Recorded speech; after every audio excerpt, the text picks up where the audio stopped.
네, 여러분 반갑습니다. 오늘은 일본 오사카 엑스포와 한국의 아픔이라는 제목으로 말씀을 올리겠습니다. 자, 지금 일본 오사카에서는 오사카 만국박람회가 열리고 있습니다. 흔히 엑스포라고도 부르죠. 자, 그런데 우리 불과 몇 년 전에 부산에서 엑스포를 한번 유치해 보겠다 해서 전 국가적으로 얼마나 공을 많이 들였습니까?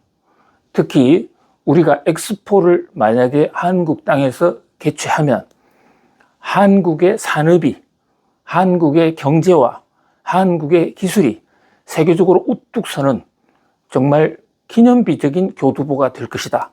한국이 진정한 선진국으로 나아가는 중대한 가교가 될 것이다. 이래서 국가 예산을 집중 투자했고 또 많은 사람들이 여기에 달라붙었습니다. 그런데 그 결과가 어떻게 됐죠? 아주 참담한 실패로 끝났죠. 사우디에 뺏겨버렸습니다. 그것도요, 표차가 너무 커서 좀 충격을 받았더랬습니다. 보통 월드컵이나 올림픽 이런 것을 유치하면 1등과 2등 차이가 한두 표, 굉장히 근소한 법인데 우리는 사우디와의 경쟁에서 우리가 2등을 했긴 했지만 그 표차가 무려 100표, 거의 all or nothing의 게임이 되어버렸단 말이죠. 우리가 부산 엑스포 유치를 위해서 공식적으로 투자한 국가 예산만 5천조가 훌쩍 넘어갑니다. 뿐만이 아니죠. 부산시가 따로 쓴 돈, 그 밖에 또 부산 엑스포 유치위원장을 SK의 최태원 회장이 맡았었는데요. SK그룹 뿐만이 아니죠. 우리나라의 대다수 재벌 그룹들이 총동원되다시피 해서 각 그룹들 차원에서도 엄청난 예산을 많이 썼습니다. 그럼에도 불구하고 우리는 탈락이 됐습니다. 자, 이 엑스포도요, 종류가 여러 가지 있습니다. 그런데 국제사회가 공인을 하고 또 그 올림픽처럼 각국이 자기 자금으로 가지고 들어와서 하는 이 엑스포는 5년에 한 번 열리는 등록 엑스포가 유일합니다. 그러니까 국제 공인 사실상 엑스포는 등록 엑스포밖에 없다고 할 수 있겠습니다. 그 밖에 품목별 또는 매우 제한적인 주제를 가지고 하는 개별 엑스포도 이름은 엑스포라고 쓰지만 우리가 전 세계 3대 빅 이벤트라고 하는 그러니까 올림픽, 그 다음에 또 월드컵, 축구 월드컵이죠. 엑스포, 요 세 개를 세계 인류사의 가장 큰 변화를 가장 많이 주는 3대 이벤트라고 흔히들 얘기를 하고 있죠. 그 3대 이벤트에 들어가는 엑스포는 5년마다 한 번씩 열리는 등록 엑스포밖에 없어요. 근데 우리나라는 산업 경제 부분에서 선진국이라고 하지만 여태까지 건국 이후로 단 한 번도 등록 엑스포라는 것을 유치해 보지 못했더랬습니다. 근데 일본은 어떻습니까? 일본은 벌써 3번째 엑스포예요. 지금 열리고 있는 오사카 엑스포가 3번째입니다. 자, 첫 번째가 1970년에 오사카에서 열렸고 또 그 사이에 또 한 번 열렸고 이번이 3번째입니다. 흔히 경제력, 기술력의 상징이라고 엑스포를 이렇게 경제학자들은 많이 보는데 그 면에서는 우리는 아직도 엑스포 경제에서는 세계의 중심 무대가 되지 못했다. 이렇게 볼 수 있겠습니다. 자, 원래 엑스포라는 것은요, 이 1851년 영국이 제일 먼저 주최를 합니다. 1851년. 지금부터 170년 정도 전인데요. 잘 아시는 대로 영국은 산업혁명을 일으켜서 세계를 제패한 한때는 해가 지지 않는 대영 제국이었더랬습니다. 그 경제 대국이 된 것을 전 세계에 과시하면서 기술 패권을 주도하겠다는 의미로 영국 런던에서 1851년에 엑스포를 연 것이죠. 전 세계가 다 참여를 했고 전 세계의 기술이 전부 런던으로 와서 심사를 받게 된 것이죠. 당시에 영국은 빅토리아 여왕 시대였습니다. 1852년 영국 빅토리아 여왕이 이 엑스포를 주최하기 위해서 수정궁이라는 크라이스탈 수정으로 된 궁을 따로 별도로 지었습니다. 정말 어마어마했죠. 그런데 이제 영국의 엑스포를 보면서 전 세계 각국이 너도 나도 엑스포를 하자 이러니까 나라별로 좀 과잉 경쟁이 생기게 된 것입니다. 그리고 과잉 경쟁이 생기다 보면 1년에 열 몇 번도 열릴 수도 있는 것이고 그렇게 자주 열리다 보면 기술이 일정 흐름을 갖고 완벽하게 공개되는 것이 아니라 어떤 엑스포에는 나왔다가 어떤 엑스포에는 안 나오게 되면 전 세계 기술자들 입장에서도 좀 불편하다. 이래서 파리 협약이라는 걸 맺습니다. 1928년에 전 세계 경제인들이 모여서 우리 이렇게 하지 말고 등록 엑스포 제도를 해서 5년마다 한 번씩 엑스포를 국제사회가 협력해서 같이 열자. 그리고 이 5년마다 열리는 이 등록 엑스포에는 국제사회가 다 같이 도와주고 특히 주최국이 자금 부담이 없도록 참여하는 모든 나라가 비용을 다 분담하자.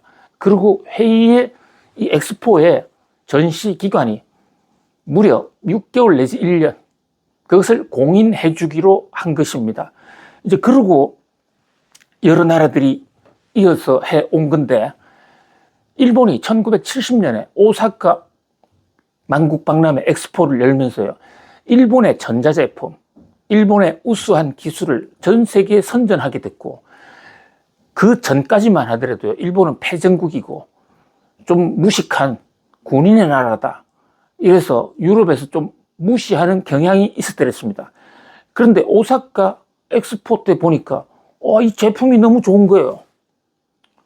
그때부터 일본 전자제품이 팔려나가기 시작했고 또 그 이후로 일본의 자동차 그 밖에도 일본의 앞선 제품들이 전 세계로 뻗어나갔고 결국 일본의 부흥, 일본이 선진국으로 빨딱 오르서는 게 바로 오사카 엑스포가 열리던 1970년부터 한 20년간이었거든요. 여기서 완전히 일본은 세계 최선진국으로 우뚝 올라서 버렸죠. 바로 그래서 우리도 오래전부터 엑스포를 좀 유치하자, 개최하자 이런데 잘 안 되니까 우리는 좀 약식 엑스포, 이를테면 여수 엑스포라든지 대전 엑스포를 열긴 했지만 이것은 국제 엑스포 위원회가 인정하는 등록 박람회는 아닙니다. 그리고 이렇게 좀 짝퉁 엑스포를 열려면 그 돈은 우리가 다 내야 되고 그 엑스포에 참여하지 않는 나라도 많이 나올 수가 있습니다.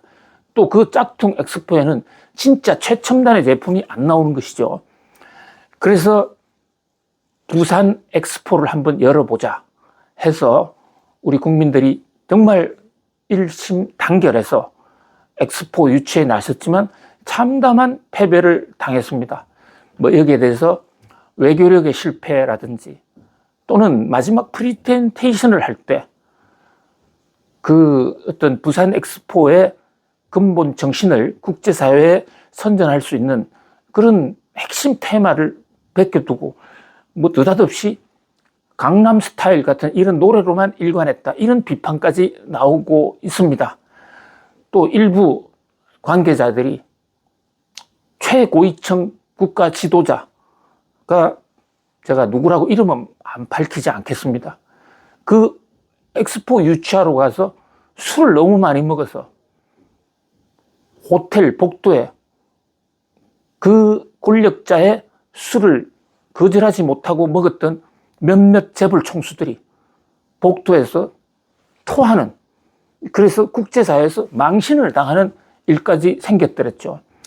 오사카의 엑스포를 보면서 참 좋은 아까운 기회를 물실호기를 놓쳤다 생각합니다. 그러나 뭐 여기서 좌절하면 안 되겠죠. 다시 한번 우리가 추진해 볼 필요가 있다고 생각합니다. 지금 엑스포, 오사카 엑스포를 보면서 국내 언론들은 별로 보도를 하지 않고 있습니다. 물론 우리의 쓰라린 과거, 부산 엑스포 실패 뭐 등등을 생각할 때 별로 다시 반추하고 싶지 않을 수도 있습니다. 그러나 그럴수록 우리가 상대에게서 더 많이 배우고 또 적극적으로 파고들어야 우리의 미래가 찬란하게 열릴 수 있다고 믿습니다. 자, 엑스포는요, 단순한 국가 홍보 행사가 아니라 앞으로 산업이 어떻게 주도할 것인가를 보여주는 중요한, 또 그 기술이 어디까지 왔나의 경연장이기도 하거든요. 자, 참고로 1851년에 사상 최초의 인류의 엑스포라고 하는 런던 수정궁 박람회, 거기도 엄청나게 많은 제품이 나왔습니다만 그 제1회 런던 엑스포의 주 테마는 전기기관이었습니다. 전기기관차는 물론이고 전기기관으로 섬유를 제조한다든지 제임스 와트가 만들고 영국이 이렇게 세운 그 산업혁명을 통해서 가꾸어진 각종 비즈니스 모델들이 총체적으로 나왔고, 그 런던 올림픽의 전기기관은 바로 런던 엑스포를 통해서 전 세계로 퍼져나갔던 것이죠. 자, 바로 이 19세기 말 서세 동점이 되고 유럽의 산업혁명이 세계로 퍼져나가고, 특히 유럽이 그 산업혁명을 통한 과학기술의 힘, 경제력을 바탕으로 전 세계 식민지를 개척하던, 세계가 격변하던 시대에 1850년부터 우리가 한일 합방이 되던 1910년까지의 약 60년의 기간, 이게 세계 역사를 바꾼 결정적인 전환기였거든요. 이 시기에 우리가 그 기술을 제대로 개발해 매진하지 못했고 세계의 조류를 제대로 받아들이지 못해서 근대화 100년을 늦었다라는 것이 경제사학자들의 한결같은 평가이기도 합니다. 자, 그렇다면 엑스포에서 어떤 기술이 나왔는지 굉장히 장황한데요. 요점만 한번 말씀을 드리면, 1851년 런던 올림픽에서는 한마디로 전기기관을 꼽을 수가 있고요. 그 다음에 1853년에 뉴욕 엑스포가 있었거든요. 여기 처음으로 엘리베이터가 나왔습니다. 자, 엘리베이터. 계단도 그 당시에는 신기한데 전기의 힘으로 수백 층까지 오르내릴 수 있는 엘리베이터. 엘리베이터가 사실 고층 문화를 만들어낸 것이죠. 그런 면에서 뉴욕의 1853년 그 엑스포는 전기 장비의 시작이었다, 이렇게 볼 수가 있습니다. 또 미국 필라델피아에서 열린 1876년 펜실바니아의 필라델피아입니다. 미국의 산업이 사실 중심이 뉴욕이 아니라 이 펜실바니아에서 먼저 시작이 됐었어요. 거기 있는 유펜이라는 학교, 거기도 경영학이 학문으로서는 제일 먼저 시작된 데가 바로 그 펜실바니아 대학이기도 합니다. 자, 거기서는 벨이라는 사람이 전화기를 처음 선보입니다. 통신의 시대가 온 겁니다. 통신. 유선 통신이지만은 그 전까지만 하더라도 전화기 생각도 못 했거든요. 자, 그리고 1878년 파리 엑스포, 여기서는 미국 사람 에디슨이 전기를 처음으로 박람회에 선보입니다. 그때부터 전기 시대가 됐죠. 자, 이 밖에도 1904년에 이 엑스포, 세인트루이스에서 있었던 엑스포거든요. 여기서는 처음으로 비행기가 등장합니다. 그 이후 약 150년간은 비행기의 시대였죠. 지금도 마찬가지고요. 1970년 도쿄 엑스포에서는 그때 처음으로 선 없는 무선 전화기가 처음 등장합니다. 오늘날 스마트폰 등의 시조가 바로 1970년에 엑스포가 있었다라는 것이죠. 사실 저는요, 조금 우리 이 김대호 박사TV가 조금 궤도에만 올라가면 구독자님들 모시고 이런 세계적인 경제 이벤트가 있으면 같이 오사카 박람회 같은데 현장에 좀 같이 가고 싶습니다. 여행사도 다 연결을 해가지고요.